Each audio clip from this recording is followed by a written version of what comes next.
Community center was nearly empty when Isaiah Carter heard it, a soft, deliberate tap of a white cane against the wooden floor. In the back row, a small blind girl sat alone, hugging an empty box on her lap, long after every other child had gone home. She told him her name had been crossed off the list. But what stopped the billionaire cold wasn't the missing gift. It was how calmly she said it, as though being forgotten was something she had already learned to expect. Why had a blind child been quietly erased from Christmas? The Maple Street Community Center smelled of cinnamon candles and damp wool coats the way it always did on the night of the annual Christmas gift drive. Strings of white lights ran along the rafters, and a tall fir tree stood near the front of the hall, its ornaments slightly crooked from a long evening of small hands brushing past it. Most of the families had already gone home. Volunteers were folding tablecloths, stacking empty boxes, and sweeping up shreds of red and gold wrapping paper that had drifted into the corners of the room. Isaiah Carter stood near the side entrance with his coat already buttoned, his car keys resting in the pocket of his palm. He was 38 years old, tall, and built with the kind of quiet stillness that often made strangers assume he was older than he was. His name appeared on 3 different plaques mounted on the wall behind the registration table, but almost no one in the room recognized his face. He preferred it that way. For the last 2 years, ever since his wife had passed, he had built his life around 2 things: the trucking company he had founded from nothing, and his 6-year-old son, Marcus. His phone vibrated in his hand. He glanced down at the screen, and the corner of his mouth softened. "Hey, buddy, you still up? Dad, when are you coming home?" Marcus's voice came through small and a little sleepy. "Grandma let me put the lights on the tree, but I saved the star for you." Isaiah closed his eyes for a second. "I'll be home before you go to sleep, I promise." "Promise, promise. Promise, promise." He ended the call and slipped the phone back into his coat. He had told his assistant, Rachel Moore, that he would stay only long enough to shake a few hands and confirm the donation had been delivered properly. Rachel had insisted gently that this year he should at least show his face. People should know who funds this, she had said. Not for credit, for accountability. He had agreed because she was usually right about those things, and because something about the holiday season had felt heavier than usual this year. And he didn't fully understand why.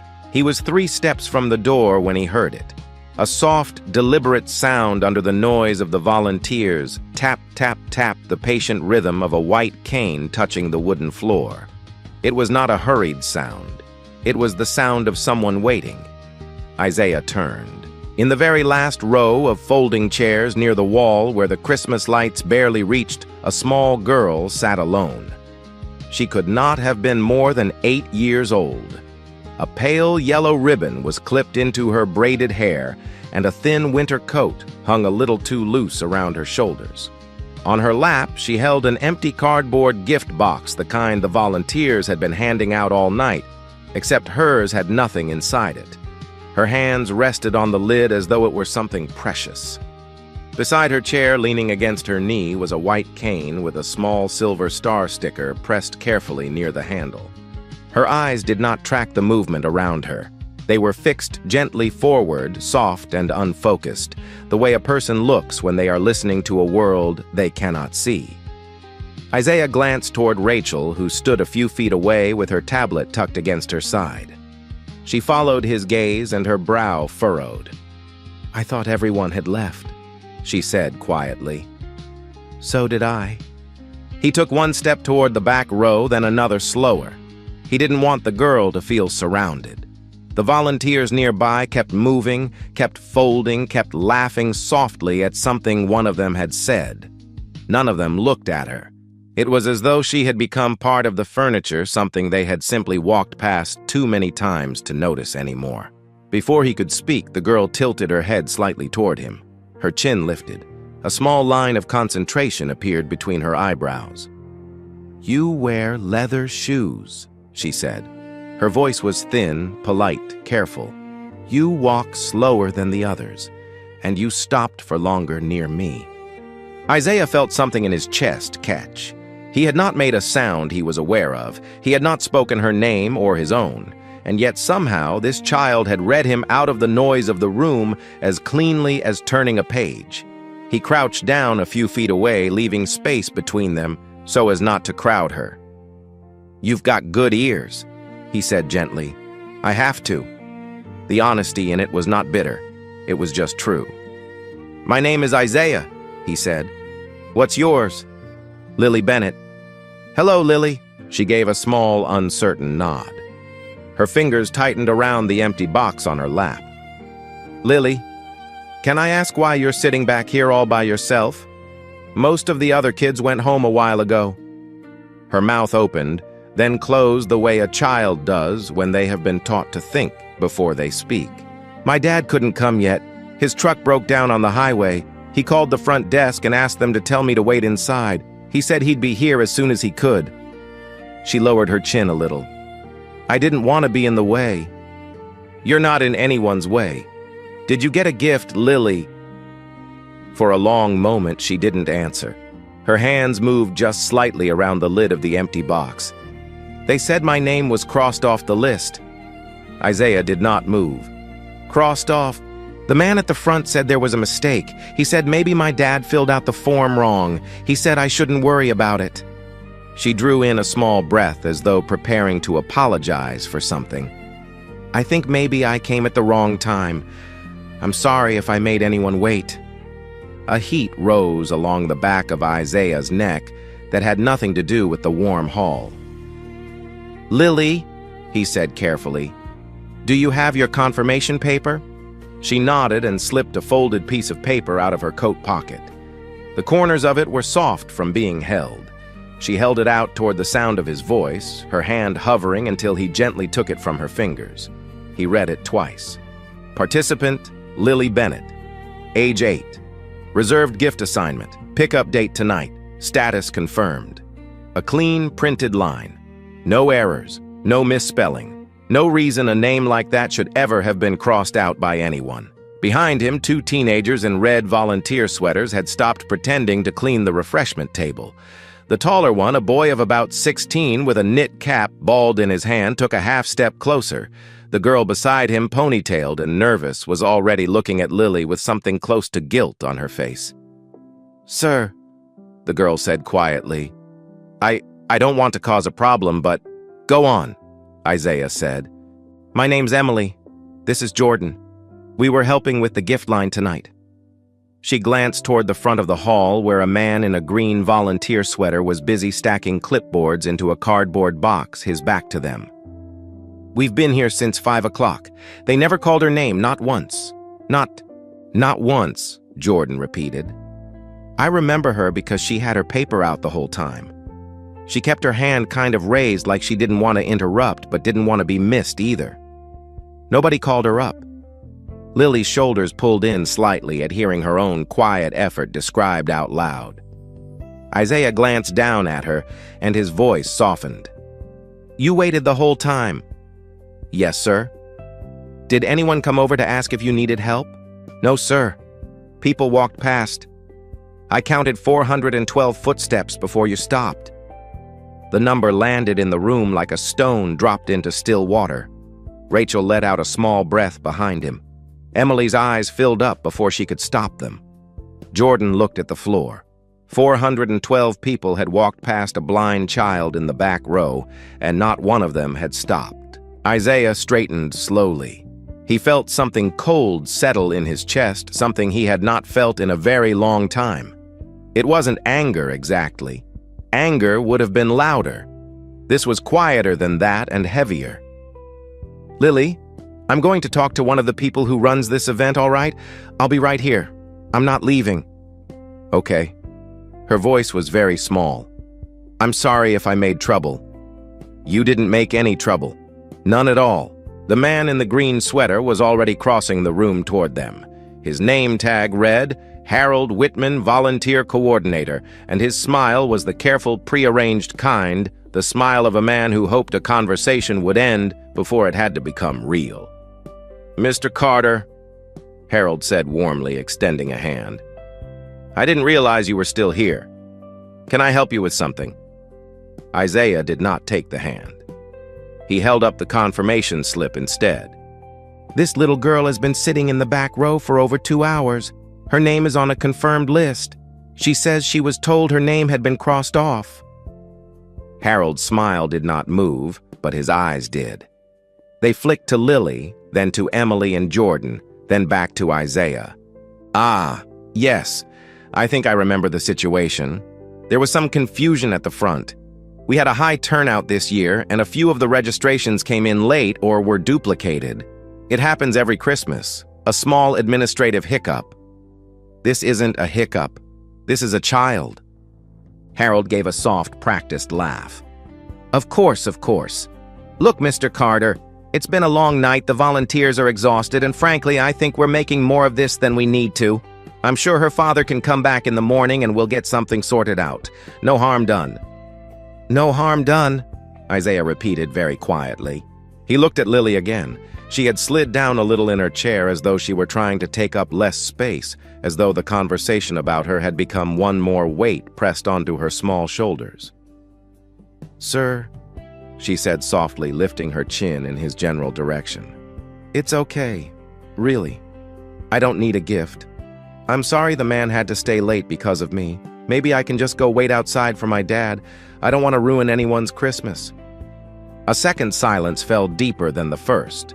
Isaiah lowered himself again so that he was nearly at her level. He did not touch her. He simply waited until her face turned by sound alone toward his. "Lily, listen to me. You haven't ruined anything. You haven't made anyone wait who didn't choose to. I'm staying because I want to, not because I have to." She tilted her head, that small line of concentration returning between her eyebrows. Then slowly she reached out one hand. Her fingertips found the cuff of his coat and from there moved down to rest very lightly on the inside of his wrist, just above his pulse. She wasn't holding on. She was reading him the way a hearing person reads a face. "You're angry," she said quietly. "But you're not angry at me." He swallowed. "No, I'm not angry at you. My mom's heart used to beat like this." Her voice grew even softer.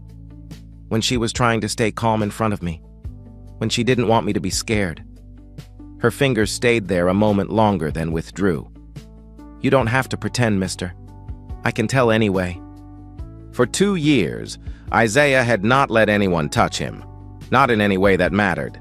Not since the morning he had held his wife's hand in a hospital room and felt her pulse fade out under his thumb. He had built a wall around that part of himself so quietly and so thoroughly that he had almost forgotten it was there. And here, in a dim corner of a community hall, an 8-year-old child had reached past it without even knowing it existed. He did not trust his voice for a few seconds. When he found it again, it came out steady. "Thank you, Lily." "For what?" "For telling me the truth." Behind him, Harold cleared his throat. "Mr. Carter, really, I think the simplest thing is Rachel." His assistant straightened. "Yes. I want the original digital registration list. I want the gift assignment log. I want the security footage from the gift table and the rear exit from 5 o'clock to now. I want a written statement from Emily and Jordan before they leave tonight. And I want the center director, please. I don't care if she's already gone home." Rachel was already typing. "On it." Harold's smile finally cracked. "Mr. Carter, with respect, this is Harold." Isaiah turned his head only slightly, but his voice cut clean. "If everything happened the way you say it did, then nothing in those records is going to embarrass you. So please, step back and let us look." Harold's mouth opened, closed, opened again. Then he stepped back. Isaiah lifted his phone and stepped a few paces away. He pressed the contact labeled Mom. She answered on the second ring. "I'm sorry," he said quietly. "I'm not going to make it home before he falls asleep. Tell him I'll be there when he wakes up. Tell him I had to stay for someone." He listened for a moment, then said, "Thank you," and hung up. It was, he realized as he slipped the phone back into his coat, the first promise he had broken to his son in 2 years. And he knew, even as the cold weight of that settled on him, that he could not have left. There was something he had been trying not to look at squarely for a long time, and tonight, in a half-empty hall under tired Christmas lights, it had walked right up to him in the shape of a small girl with a star sticker on her cane. The world did not always wound the vulnerable through cruelty. Sometimes it wounded them through nothing more than the steady, polite habit of looking away. 412 people had passed Lily Bennett tonight. 412 people who were not bad, who probably loved their own children, who had probably said something kind to someone else in this very room. And not one of them had stopped. Perhaps the most frightening thing in this world was not open hatred. Perhaps it was the moment a person grew so used to walking past someone else's loneliness that they stopped seeing it as loneliness at all. He turned back toward Lily. She was sitting up a little straighter now, her hand resting lightly on the silver star at the top of her cane, listening to the room with that same patient stillness. Sometimes a person changes another person's life, not through money, not through power, but simply by choosing to stand still a few minutes longer than everyone else and to actually listen. He walked back to her, pulled a folding chair from the stack against the wall, and unfolded it with a soft metallic click.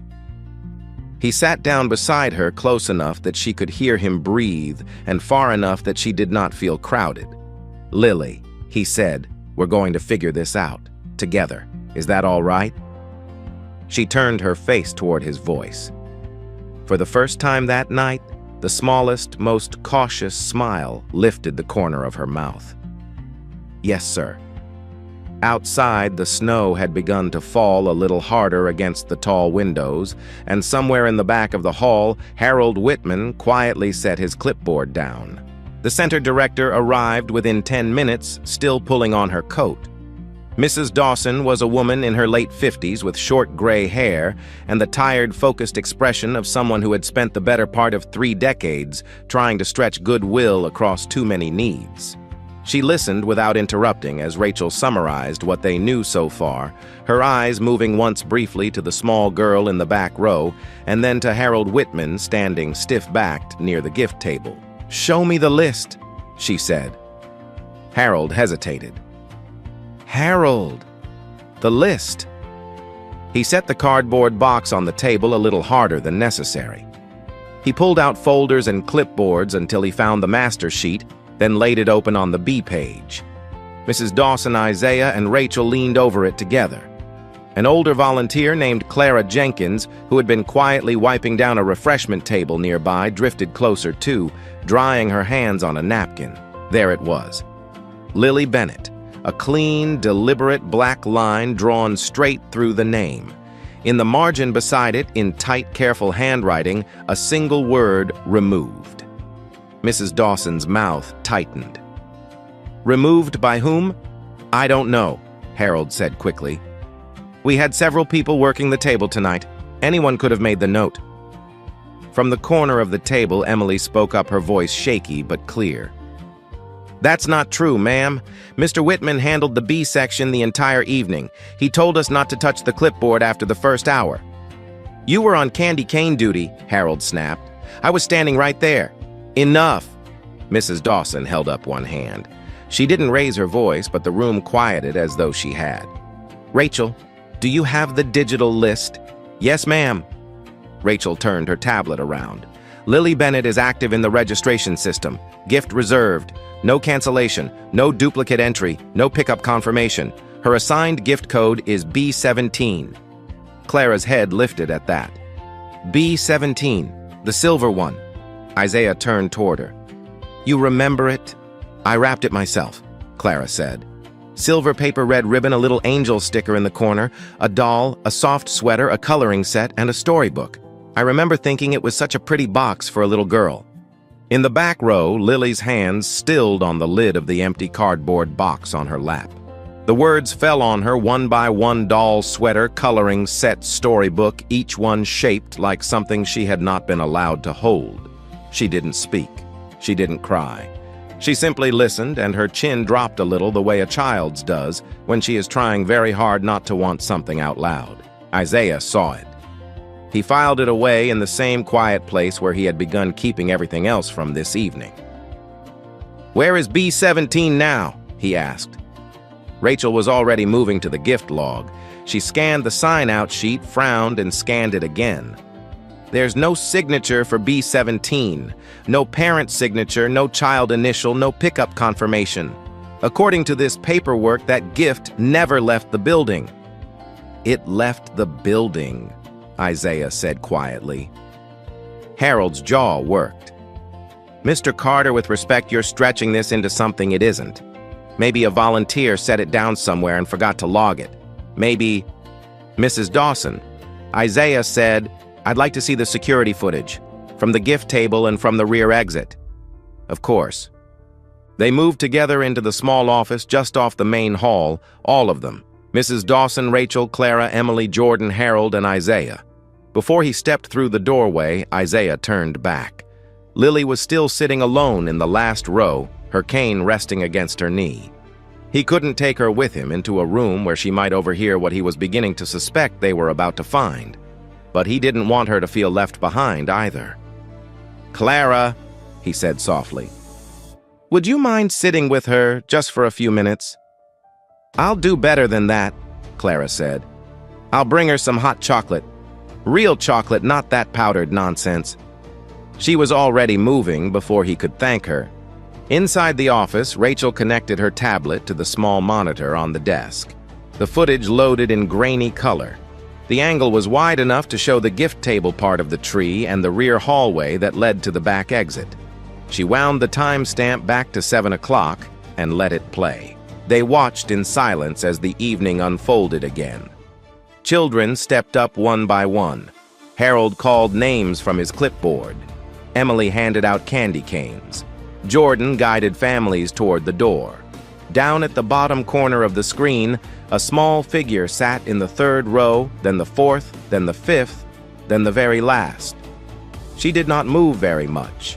She simply listened, her face turning a little each time a name was called, and then settling again when it wasn't hers. At 7:42 on the timestamp, Harold stood alone at the B section of the table. Clara had stepped away to refill the punch bowl. He glanced once toward the front of the hall, once toward the back. Then he uncapped a black pen and dragged it firmly across one line of the page. The motion was clean, practiced, not the gesture of a man making a mistake.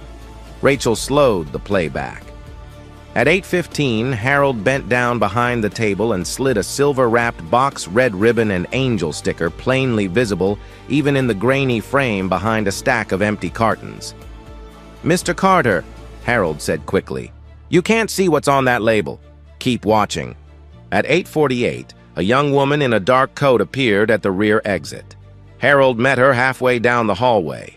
He looked over his shoulder twice, then pressed the silver box into her hands.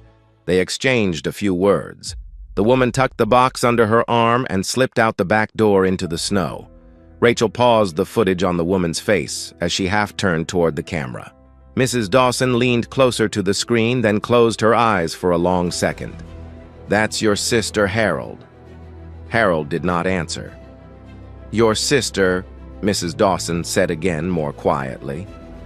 "Whose little girl is in the children's hospital?" "Emma." Rachel reached into her bag and pulled out a printed transcript page. "Mr. Carter, you asked me to pull Mr. Whitman's call log from the volunteer phone earlier today. There was an outgoing call at 6:53 just before the doors opened. We have the recording and I had it transcribed." She set the page on the desk. Mrs. Dawson read it first. Her face did not change much, but the color drained slowly out of it. Then she handed the page to Isaiah. He read it twice. The second time, his hand tightened so slightly on the edge of the paper that no one would have noticed if they hadn't been looking at his hands. The line that mattered most was near the bottom. "I already set one aside for Emma. The kid's in the hospital, she deserves a little something extra. There's one slot for some blind kid who registered, but honestly, she'll never know the difference between one toy and another anyway." The room had gone very quiet. "Harold," Mrs. Dawson said, "do you want to read this?" "I don't need to read it." "I think you do." He didn't reach for the page. His mouth was a tight gray line. It was at that moment that Isaiah heard a small sound from the doorway behind them. He turned. Lily was standing there. Clara was beside her, her face stricken, a half-empty cup of hot chocolate in her hand. "I'm so sorry," Clara whispered. "She said she could hear voices. She asked me to bring her closer. She heard the recording when Rachel played it back Isaiah. She heard all of it."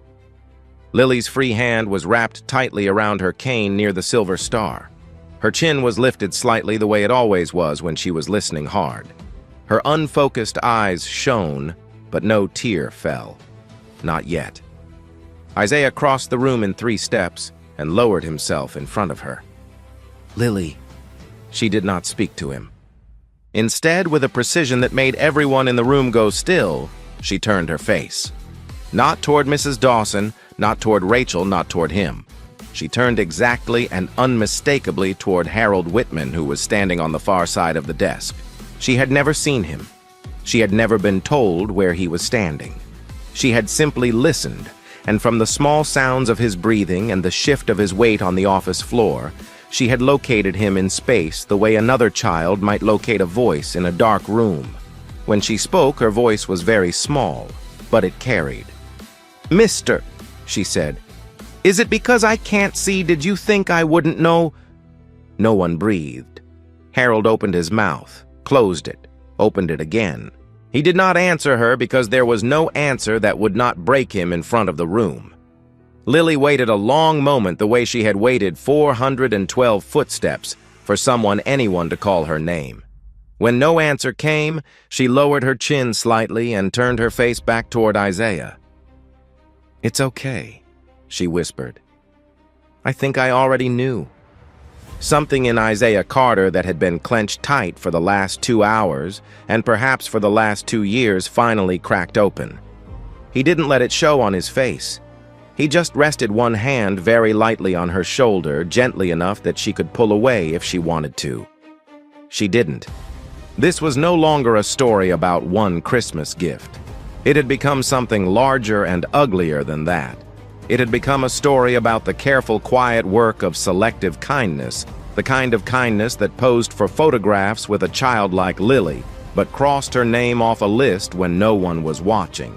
The kind of generosity that treated decency as a finite resource to be rationed by whoever happened to be holding the clipboard.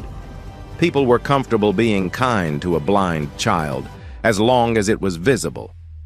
The moment it stopped being visible, the moment kindness cost something, instead of paying back, suddenly the math changed. Mrs. Dawson very quietly said, "Harold, step out of this office, please. Wait by the front desk. Don't speak to any volunteers. Don't touch any paperwork. We are not finished." Harold opened his mouth one more time, perhaps to argue, perhaps to apologize. Whatever the impulse was, he swallowed it. He walked past them with his eyes on the floor. Isaiah stood up slowly. "Rachel." "Yes." "Get the box back. Tonight. I don't care what it takes. On it." She was already lifting her phone to her ear as she stepped out of the office. Isaiah turned to Lily.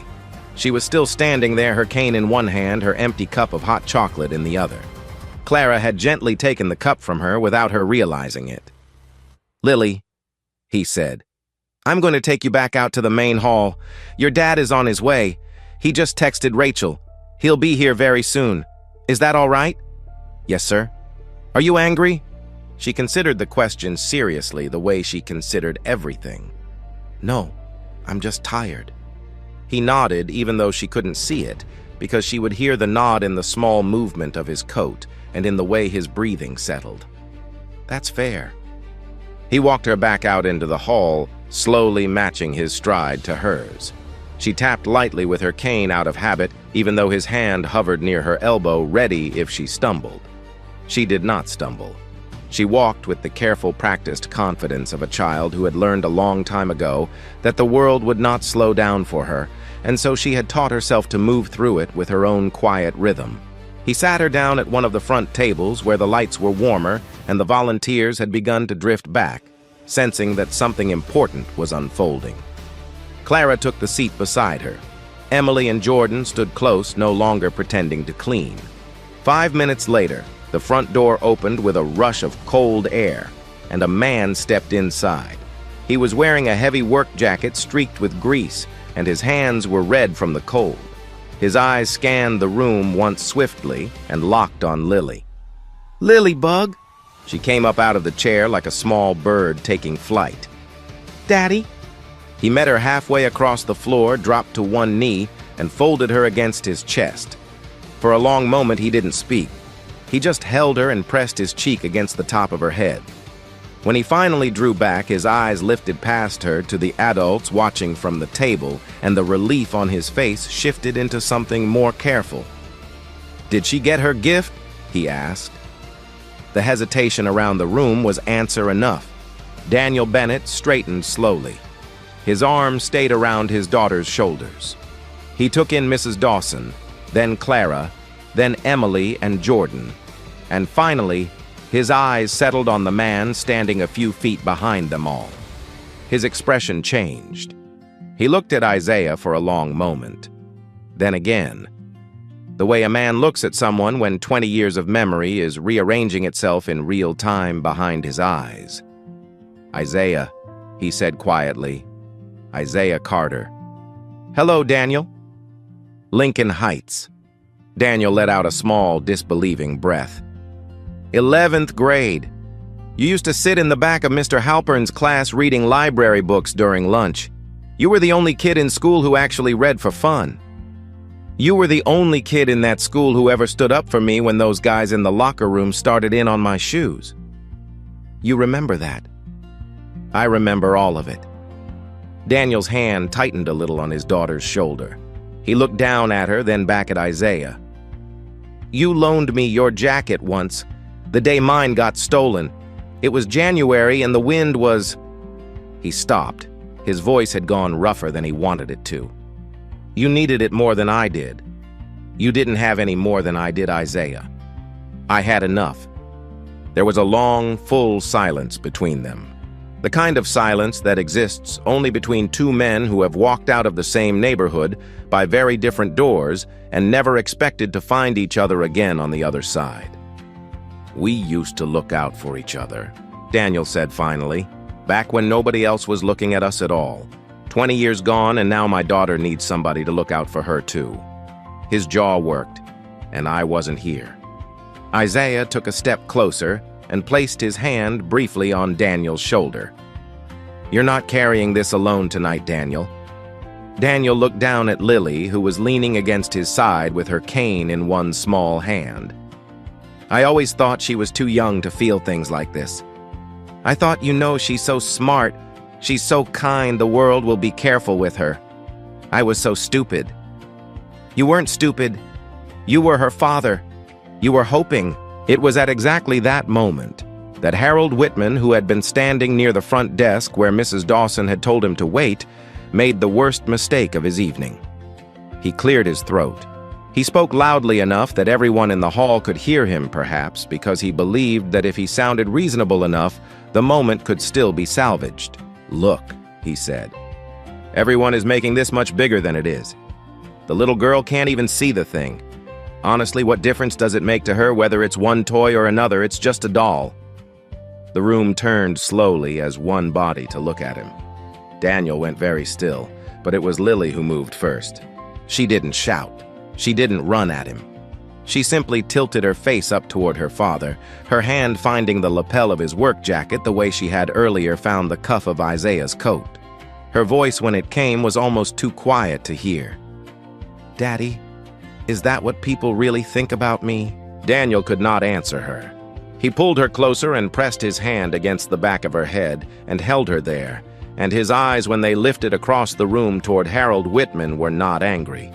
They were something far worse than angry.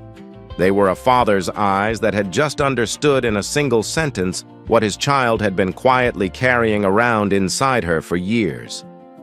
Isaiah looked at Lily, at her small fingers wrapped around the silver star on the handle of her cane, at the way she had pressed her face into her father's jacket so the room wouldn't see her, and something in his own chest lifted up an old memory that he had not let himself touch in decades. A skinny boy in Lincoln Heights with shoes wrapped in duct tape. A teacher who had decided before he had spoken 3 sentences what kind of student he was going to be. A woman behind a counter who had asked him if he was sure he could pay before she rang up the bread. None of it had been screaming. None of it had been a slur. It had all been quieter than that, and all of it had taught him the same lesson Lily was learning right now in front of everyone, that the deepest wound a person could inflict on a child was not insult. It was the slow, polite refusal to treat that child as worthy of the same fairness as everyone else. He thought suddenly of his son Marcus, asleep at home, with a star saved for the top of the tree. He thought about what he would do if anyone in the world ever spoke about Marcus, the way Harold had just spoken about Lily. The answer came to him so fast and so clean that he didn't have to think about it at all. And in the same instant he understood that if he would not allow it for his own son, he had no right to allow it for any child, none at all. There was a hard truth he had never been able to say out loud, not even to Rachel, not even to himself until tonight. People did not have to hate a child to break that child. They only had to decide that the child mattered a little less, that she would not notice, that she would not make trouble if they skipped over her. And the most painful part was that the people who did this almost never thought of themselves as cruel. They thought of themselves as practical. They thought they were simply making efficient choices in a world of limited resources. But that practicality was being built brick by quiet brick on the dignity of a child. He looked at Daniel. He looked at Mrs. Dawson. He looked at Clara, who had her hand pressed to her mouth, and at Emily and Jordan, who were crying without trying to hide it.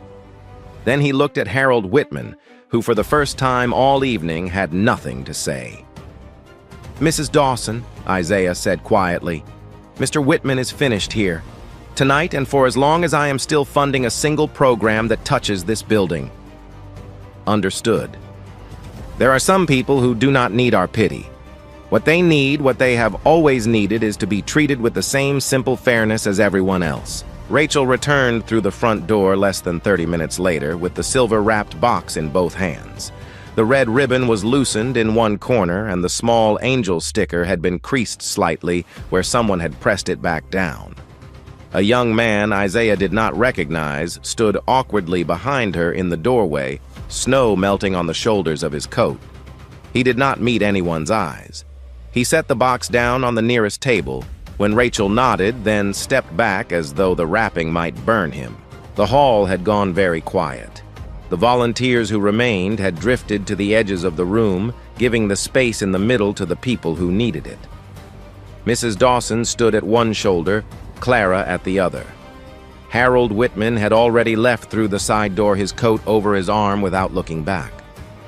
Isaiah carried the box across the floor to where Daniel and Lily were sitting together at one of the front tables. He did not hand it to her right away. He set it carefully in front of her so that her hands could find it on their own, the way she preferred to find things. "Lily," he said gently, "it's here. It was always yours."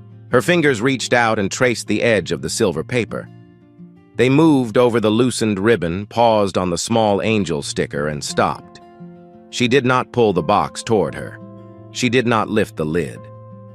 Daniel watched her, and Isaiah saw the moment a father's heart broke quietly inside his chest because Lily, who had waited 412 footsteps for this gift, did not want to open it anymore.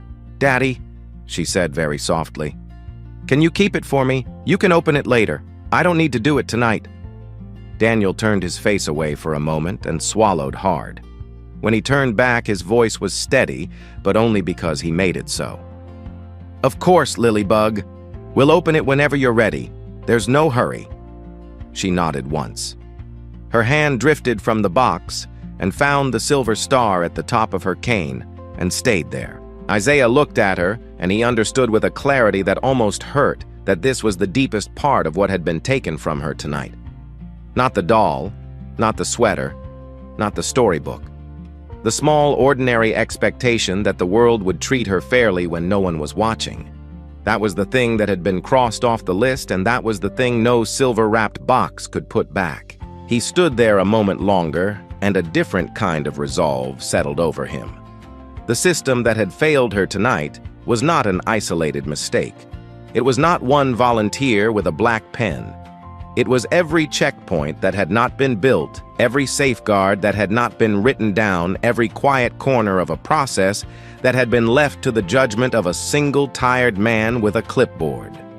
A charity could be funded with the very best intentions in the world, and still, if no one was watching the small choices were exactly where children like Lily would slip through. What he had been seeing all evening was what happened when a system designed to protect the vulnerable was allowed to run on personal feeling, when the question of who deserved kindness was handed without oversight to whoever happened to be holding the list. In that kind of system, the people who got forgotten were never the people most likely to complain. They were the people most likely to apologize for needing anything in the first place. He turned to Mrs. Dawson. "Tomorrow morning," he said quietly, "we start over. Not just here. Every program I fund." She nodded. She did not look surprised. She looked, if anything, relieved that someone had finally said it out loud. A little while later, when the volunteers had begun to drift home and the lights along the rafters had dimmed to a softer glow, Isaiah walked Daniel and Lily out to the parking lot. Snow had thickened on the ground while they were inside, and the world outside the community center had gone hushed in the way only winter nights could. "Let me drive you home," Isaiah said. Daniel rubbed the back of his neck. "Isaiah, you've already done..." "Daniel, the truck is still on the highway and it's 12 degrees out. Let me drive you home." Daniel looked at his daughter, who was leaning against his hip with her cane in one hand and the silver box held loosely in the other arm. He nodded. In the SUV, the heater filled the car with a slow, comfortable warmth. Lily sat in the back, her cane laid carefully across her lap, the silver box beside her on the seat. She did not open it. Within a few minutes, her head began to drift toward the door, and her breathing softened. Isaiah glanced at her in the rearview mirror and saw that she had fallen asleep with her cheek resting on the silver star at the handle of her cane. Daniel sat in the front seat and watched the streetlights slide past the windshield. For a long while, neither man spoke. "You still raising your boy alone?" Daniel asked finally. "Marcus, he's 6. Isaiah's voice softened around the name. "His grandmother stays with him most evenings. She's the reason I'm able to work at all. His mother, 2 years ago, cancer." Daniel nodded slowly, watching the road. "Lily was 3 when we lost her mother. Same kind of thing. By the time the doctors found it, there wasn't much they could do." He glanced toward the back seat. "She doesn't really remember her, just little pieces, the sound of her laughing, the smell of the lotion she used." "That's not nothing." "No," Daniel swallowed. "It's not." The car eased through a quiet intersection. Outside, snow drifted down in slow, weightless lines. "You ever think we'd see each other again?" Daniel asked. "Honestly, no." "Me neither." Daniel let out a small, tired breath. "We came out of the same block, Isaiah. Same school, same hallways, same teachers who already had us figured out before we sat down. You ended up running a company. I ended up driving the trucks. Funny how that works." "You're not less than me, Daniel." "I didn't say I was." "I know you didn't." There was a long silence between them, and then Daniel spoke again, quieter. "I just don't want her thinking she has to be small to be safe. That's the thing I keep seeing in her tonight. She apologized, Isaiah. She apologized for being there at all." "I know. I heard her. And I don't know how to take that out of her." "You don't take it out alone." Daniel turned his head and looked at him. "This is not me asking for charity, Daniel. I want to be very clear about that. But I run a company that moves freight across 30 states. I have always needed someone with real road experience to help me run dispatch operations the right way. Someone who knows how the system feels from the inside of a cab. You've been driving long haul for 15 years. That's not nothing. That's exactly the kind of experience my office doesn't have." Daniel watched him for a long moment. "You're offering me a job." "I'm offering you a position. There's a difference. The hours are steady, The schedule is daytime. You'd be home in the evenings. You could pick Lily up from school. There would be benefits, real ones. And you'd earn the position the same way anyone else would with a probationary period and performance reviews. I don't hand out favors and call them favors. I'd be giving you a chance, but you'd have to keep it on your own. Daniel was quiet for a long while. The wipers cleared the windshield in a soft, regular rhythm. "I'll take it," he said finally. "Not because of tonight. Because I've spent 8 years driving away from her bedroom door at night so I could afford the medicine she needs in the morning, and I am tired, Isaiah. I am so tired." "I know. Thank you for not calling it a favor." "It isn't one." By the time they pulled up to the small apartment building where Daniel and Lily lived, the snow had filled the steps with a fine, soft layer. Daniel scooped Lily up gently, careful not to wake her, the silver box tucked under his other arm. Isaiah got out and walked them to the door. At the entrance, Daniel turned back. "We were 2 scrawny kids in Lincoln Heights, Isaiah, and you remembered." "I never forgot." Daniel nodded once and carried his daughter inside. Isaiah drove home through streets that had emptied out for the night. By the time he turned into his own driveway, it was nearly midnight. He let himself into the house quietly, expecting the lamp in the entry to be the only light still on. It wasn't. Marcus was sitting on the 3rd step of the staircase in his pajamas, his legs tucked under him, his small head resting against the banister. His grandmother had clearly tried to coax him to bed and lost the argument. The Christmas tree in the living room glowed softly behind him, finished except for the very top.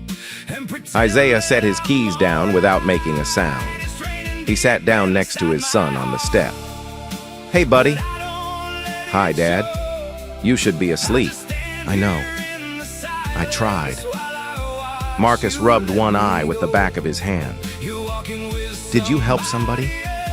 Isaiah looked at his son for a long moment. The light from the tree caught in Marcus's hair the same way it had caught in his mother's hair once. "Yes," he said quietly. "There was a little girl tonight. She got forgotten. I stayed because I didn't want her to be alone." Marcus thought about that. He chewed the inside of his cheek the way he did when he was working through something seriously. "Dad." "Yeah."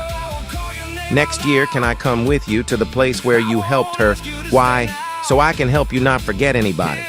Isaiah did not trust himself to speak for a moment. He pulled his son against his chest and pressed his face briefly against the top of Marcus's head. He had not cried in 2 years. Not when the funeral ended. Not when the house had emptied out. Not on any of the long nights afterward when he had stared at the ceiling and wondered if grief was a thing you ever stopped wearing. But he cried tonight very quietly with his arms around his son and the Christmas lights blinking in the next room, and Marcus did not say anything. Marcus simply leaned against him and waited the way a small person waits for a much larger person to come back from somewhere far away.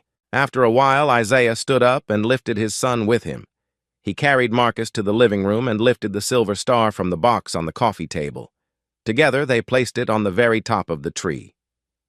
"There," Marcus said, satisfied. "Now it's done. Now it's done." In the weeks that followed, the changes came one after another deliberately and without fanfare. Mrs. Dawson and Rachel and Isaiah sat down in the small office at Maple Street and built the new system from the ground up. Every name on every list was now verified twice by 2 independent volunteers before any gift was assigned or removed. Children with disabilities were paired with a dedicated companion volunteer for the duration of the event, someone whose only job was to make sure they were seen and heard.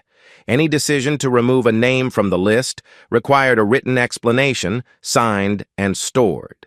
A camera over the gift table ran in plain view of everyone, not as a threat, but as a quiet reminder that what happened here mattered enough to record.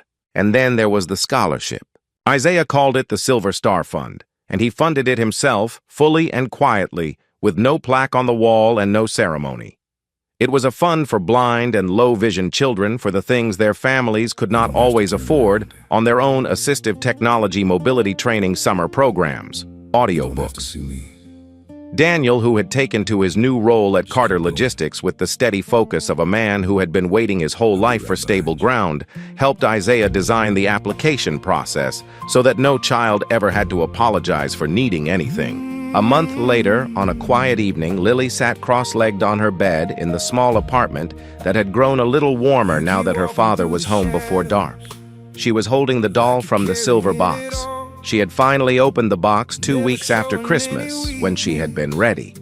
She had put on the soft sweater. She had run her fingers along the pages of the storybook, even though she could not read the print. She had liked the doll, and she kept it on her pillow.